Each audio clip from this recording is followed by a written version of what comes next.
Good morning, class. This is Zara Srivastava, your English teacher. Students, we were studying the chapter The Talkative Barber, and we are done with a few exercises also. We have done the Let's Read section, Let's Listen also, and also we have done the Let's Talk section. Today we are going to do word building section. Here we will learn about making new words from the older ones. By adding a few new alphabets, we can make a totally different word, okay, especially the opposites one.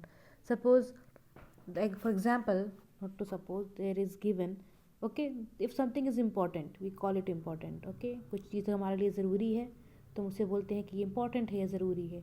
लेकिन अगर कोई चीज़ हमारे लिए ज़रूरी नहीं है तो हम उसे क्या बोलते हैं, तो हम उसे बोलते हैं अनइम्पॉर्टेंट.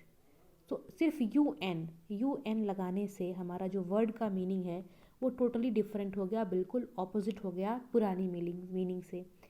ऐसे ही हम कई सारे वर्ड्स बनाते हैं, उनके आगे कुछ वर्ड्स, कुछ अल्फ़ाबेट्स नए ऐड करके. जैसे कि पेशेंट है. पेशेंट का मतलब जब कोई बहुत ज़्यादा सब्र के साथ कुछ करता है, which requires lots of time and calmness. तो अगर कुछ बहुत ही आराम से हो रहा है, धैर्यता के साथ हो रहा है, तो वो पेशेंट चीज़ है. लेकिन अगर कोई सब्र में नहीं है, अगर कोई बहुत ज़्यादा नॉक्शियस है, बहुत ज़्यादा चाहता है, घबराहट में है कि जल्दी हो जाए कोई भी काम, तो उसे इम्पेशेंट कहा जाता है. जो इंसान वेट नहीं कर सकता उसे इम्पेशेंट कहा जाता है. तो patient is same word. Patient अकेले कहीं पर है तो उसका मीनिंग अगर है अलग है, लेकिन अगर हम उसके आगे आई एम लगा देते हैं तो वो जस्ट उसका ऑपोजिट बन जाता है. सिमिलरली हमारे पास अनप्लीजेंट और प्लेज़र और डिसप्लेज़र का भी है. प्लेज़र मीन्स खुशी, हैप्पीनेस, और डिसप्लेज़र मतलब जो चीज़ हमें हैप्पीनेस नहीं देती है, जस्ट ऑपोजिट ऑफ प्लेज़र. सो यहाँ पर हमने सीखे कि 3 ऐसे वर्ड्स के कॉम्बिनेशन हैं जो कि हम यूज़ कर सकते हैं. पहला है अन. किसी भी वर्ड के आगे अगर हम एन लगा देते हैं तो वो मोस्ट ऑफ द टाइम्स वो उसका ऑपोजिट बन जाता है. सिमिलरली किसी वर्ड के आगे अगर हम इम लगा देते हैं तो भी वो उसका ऑपोजिट बन सकता है. एंड अगर हम डिस लगा देते हैं तो भी वो उसका ऑपोजिट बन सकता है. तो आज हम देखेंगे किस वर्ड के आगे क्या लगाते हैं तो उसका ऑपोजिट बनता है. अब इन तीनों में से कौन सा चूज़ करना है, वही हमारा आज का टास्क है सीखने का. आइए देखते हैं.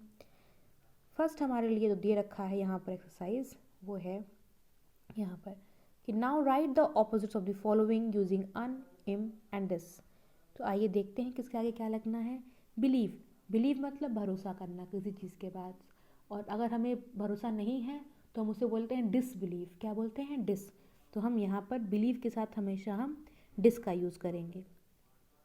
अगला है शेव्ड.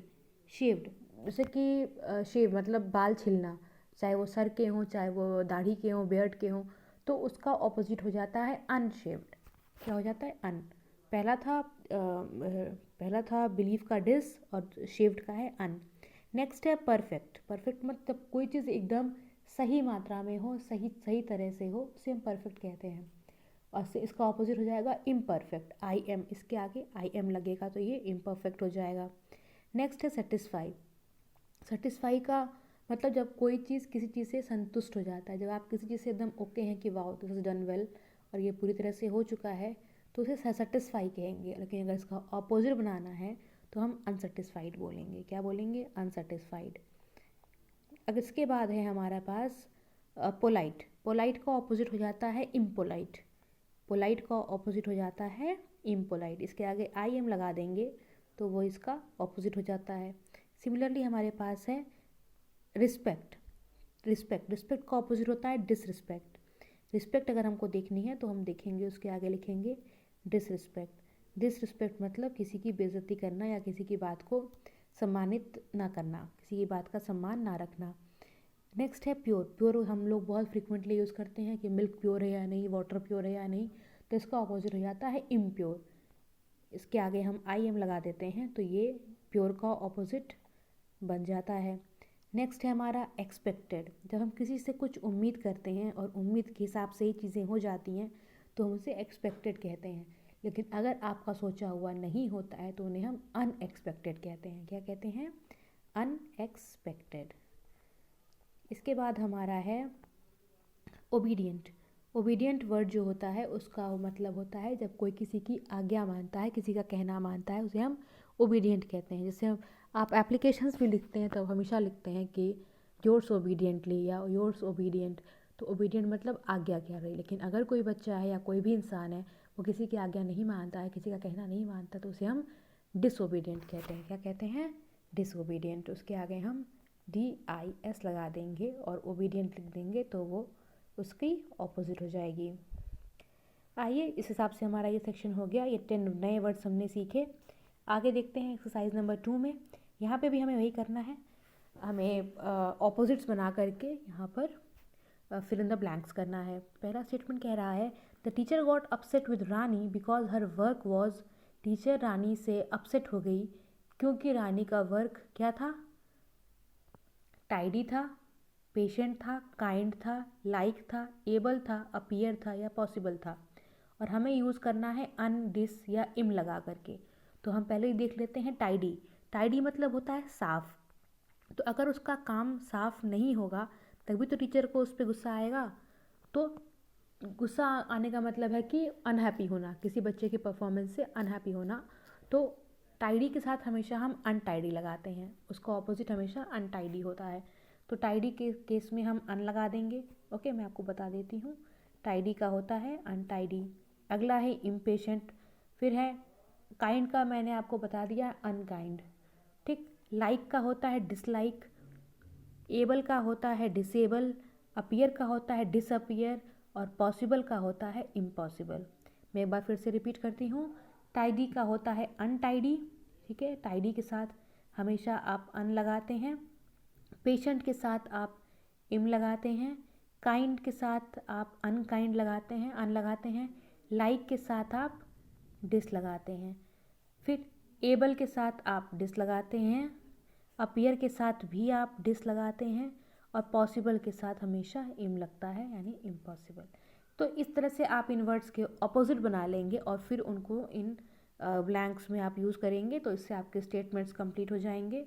और ये आपका आज का टास्क है, इससे ऊपर वाला भी आपको आज करना है। आइए आगे देखते हैं हमारे पास क्या है करने के लिए। यहाँ पर कुछ वर्ड्स हैं जिनको कि हाईलाइट किया गया है, जैसे कि आप पढ़ सकते हैं you ordered me to come. Highlight मतलब जिसको अलग रंग से किया गया है या ज़्यादा विजिबल बनाने की कोशिश की गई है।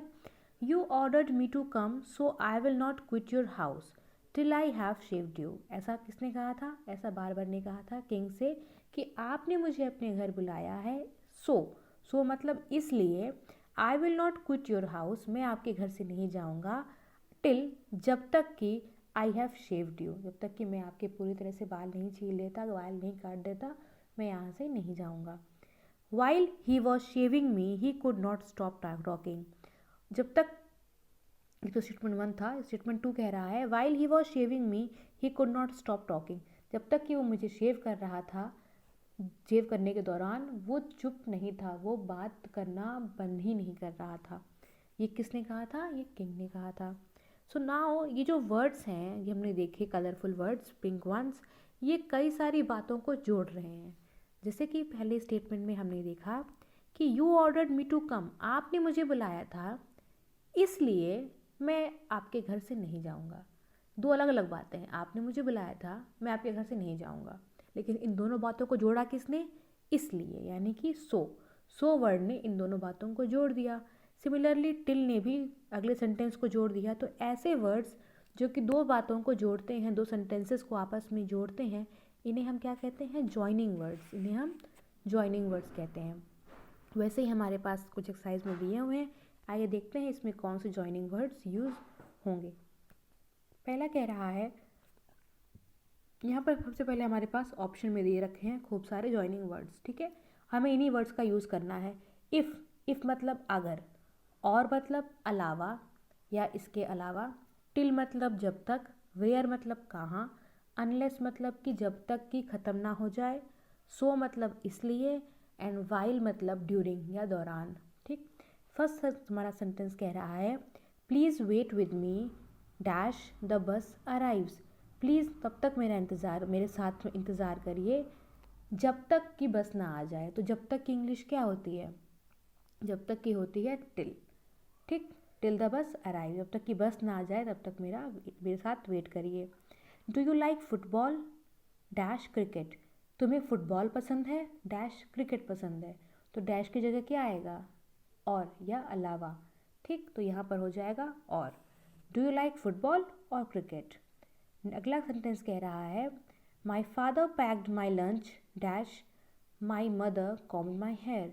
मेरे पिताजी ने मेरे लंच को पैक किया, मेरा टिफ़िन बॉक्स तैयार किया, dash my mother combed my hair, जब तक कि मेरी मम्मी मेरे बालों को झाड़ रही थी या कोम कर रही थी।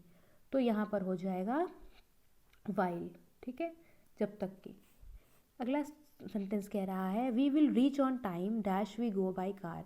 हम लोग समय से पहुंच जाएंगे dash we go by car, हम अगर कार से जाते हैं, अगर हम कार से जाते हैं तो हम समय से पहुंच जाएंगे। तो हमने कौन सा वर्ड यूज़ किया, अगर, और मैंने आपको बताया है कि अगर का मतलब होता है इफ़, ठीक है। अगला सेंटेंस कह रहा है योर स्पीच